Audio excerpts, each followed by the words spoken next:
I'd like to welcome everyone here to the 2014 Memorial Day weekend event here at the Lac Courte Oreilles Veterans Memorial. I'd like to thank our distinguished honor guard who have us post 1998, the Lac Courte Oreilles Badger Singers, our distinguished elder veterans from World War II that are here. Korea, Vietnam, Grenada, Gulf War, Panama, Iraq, Afghanistan. We come here today to salute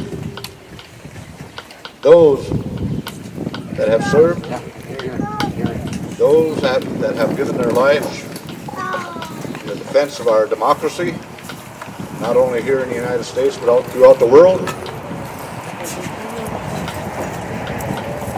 It's only once a year that we do this, and so it's very important to the Anishinaabe people how we conduct our ceremonies and how we remember our warriors. On behalf of Lac Courte Oreilles, I want to welcome everyone here today. Also on behalf of Lac Courte Oreilles, and on behalf of my family and anybody who I may represent, I want to say thank you to all the veterans that are out there from the bottom of my heart. As a son of a veteran, my father right here in the front row over there, Mike, raise your hand, Mike. Vietnam veteran right there.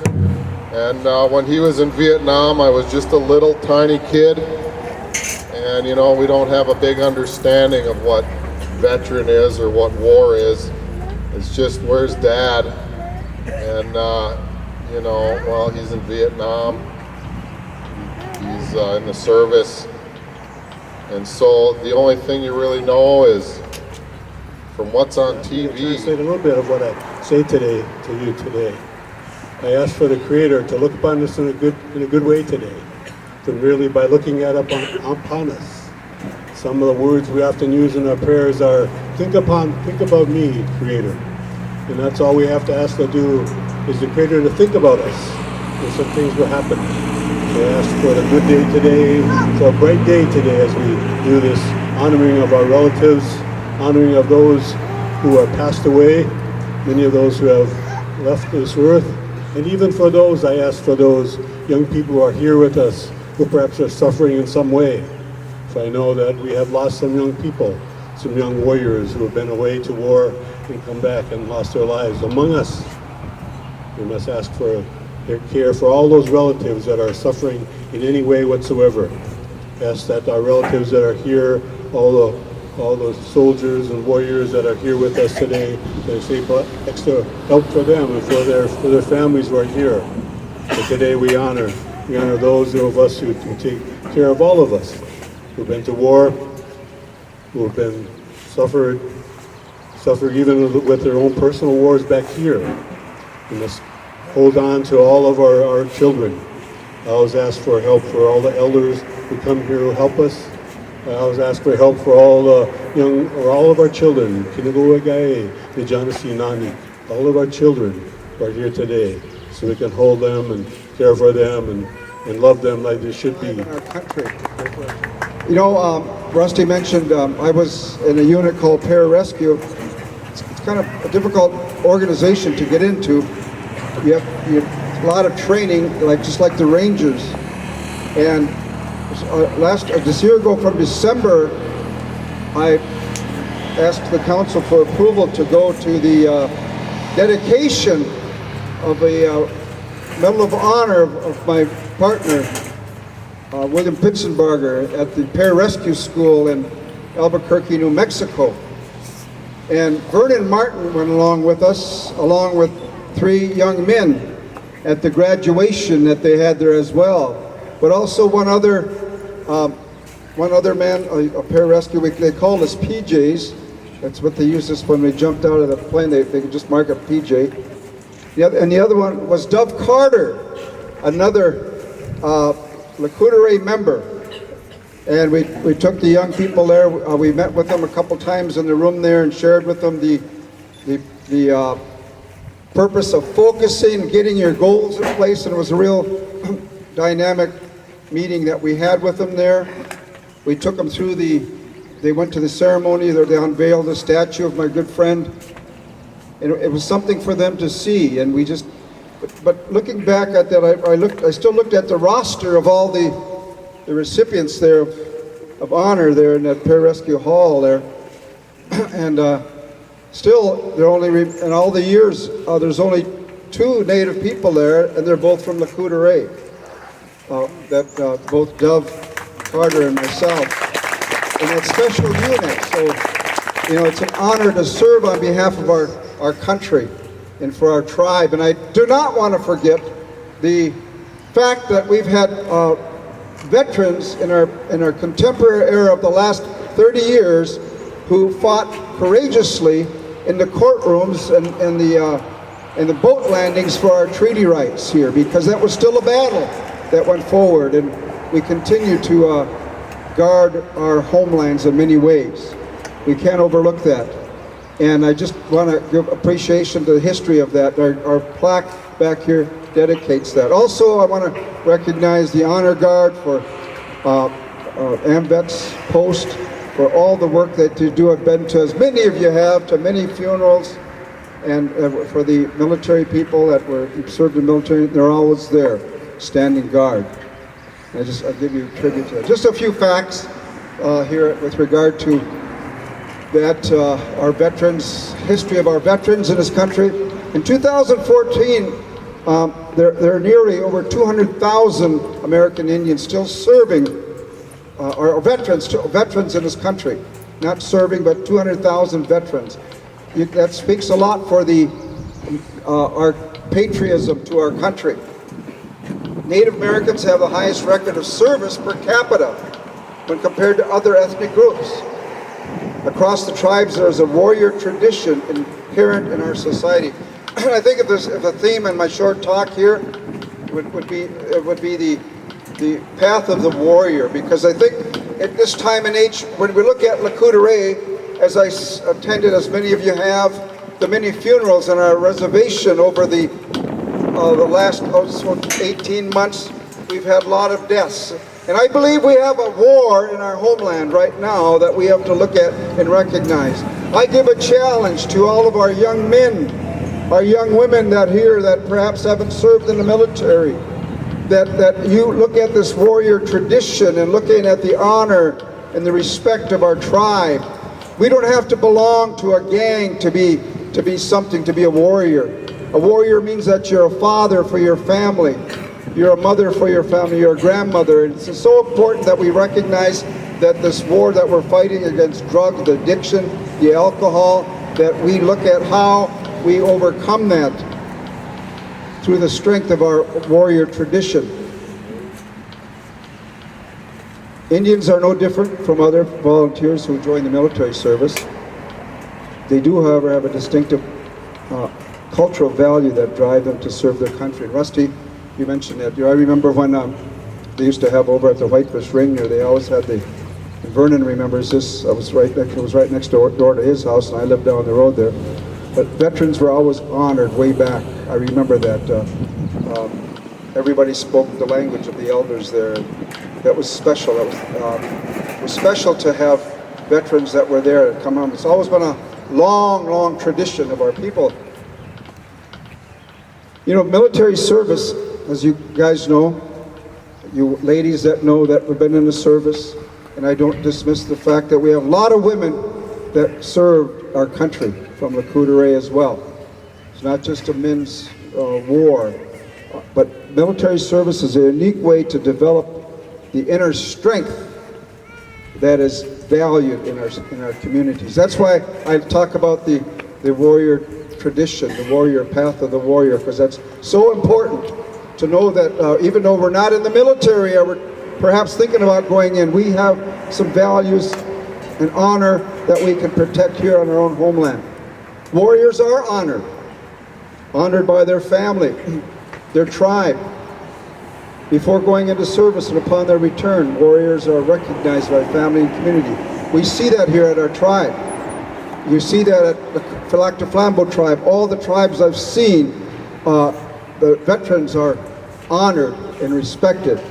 and giving tradition. You know, when I came back, I had 2 tours in Vietnam.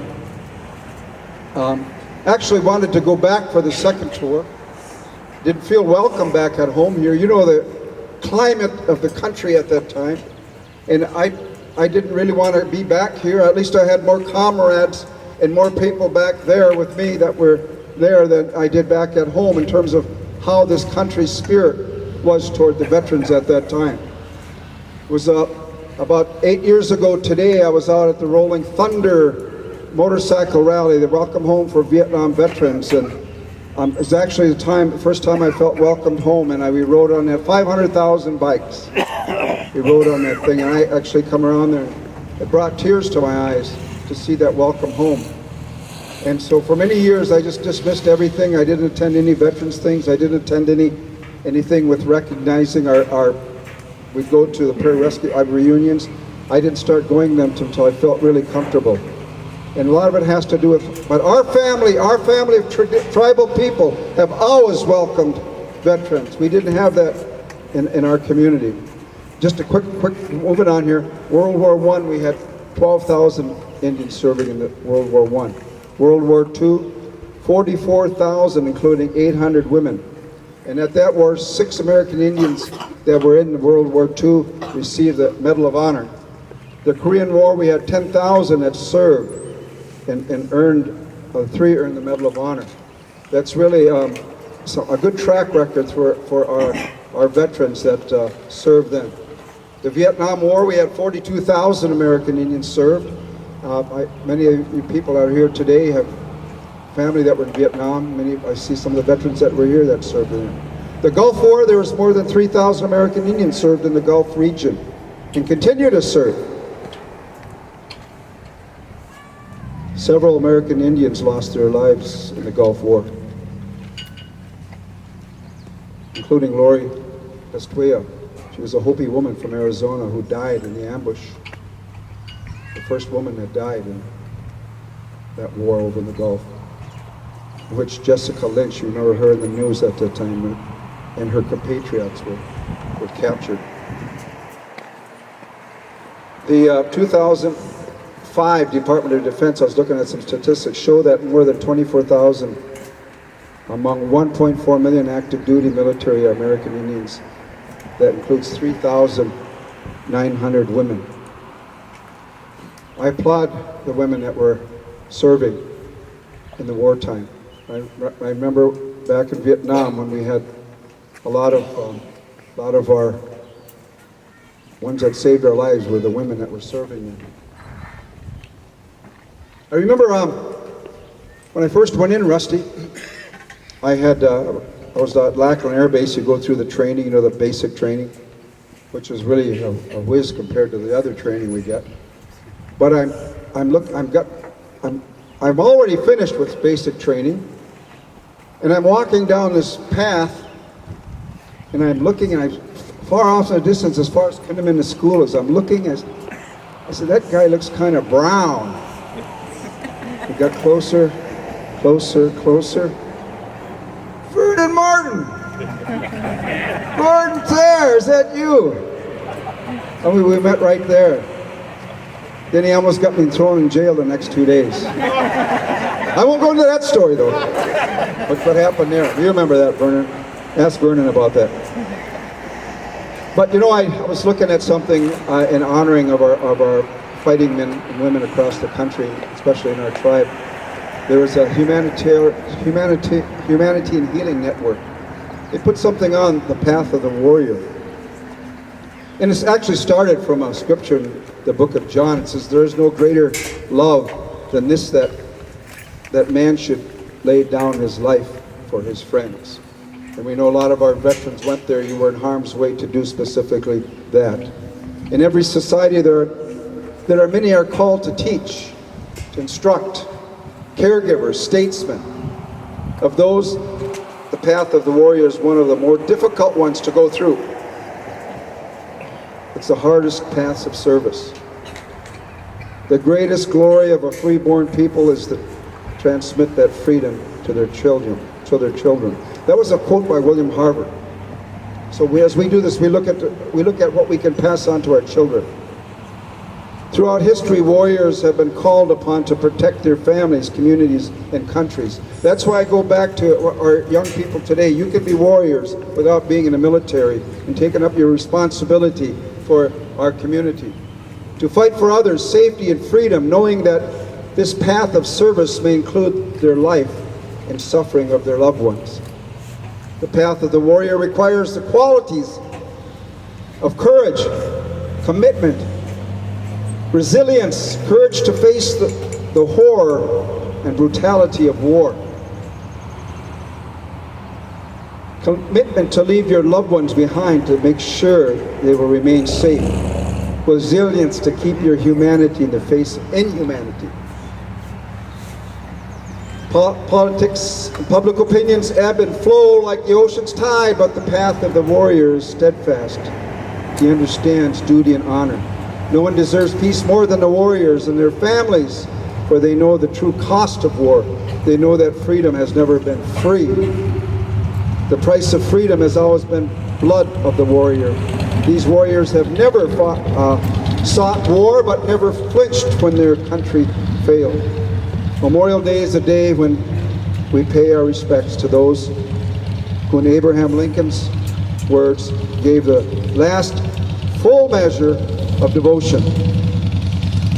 It's through their actions that we enjoy the blessings of liberty. It is through tears of their families, through the tears of their families, that we have the freedoms we often take for granted. And that piece that I've seen, I thought it was so appropriate for today. It says, to the men and women of the armed forces, our tribe, I add that to our tribe and their families, we send you a sincere gratitude. May God, our Creator, bless you and keep you safe until you're once more in the arms of your loved ones, for those that are still serving and those that are home. Thank you, Rusty. May I have a Let's go to our veterans at this time. Honor guard! Change! Hut! To honor our fallen brothers and sisters in arms, prepare to fire 3 volleys.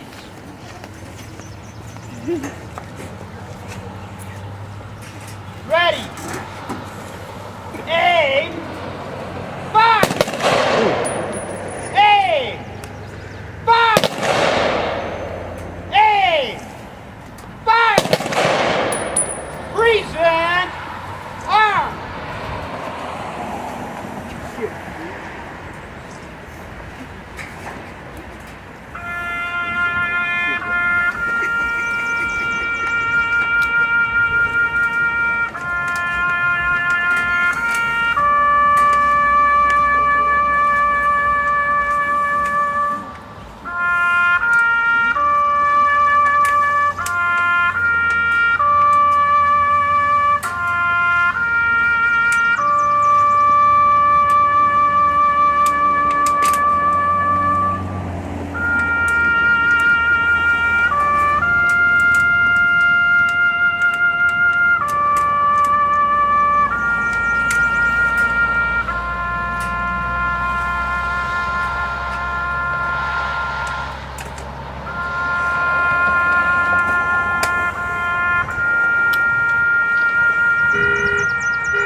Celebrate the life they've given us to live in freedom.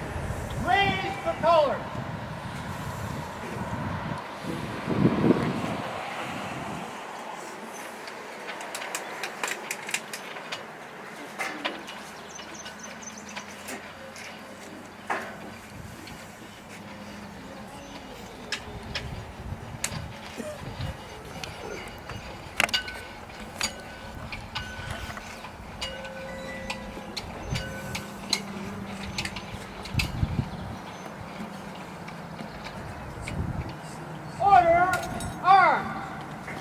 Honor guard, dismissed.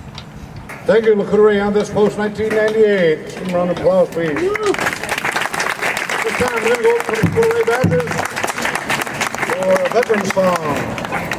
Honor of all of our veterans.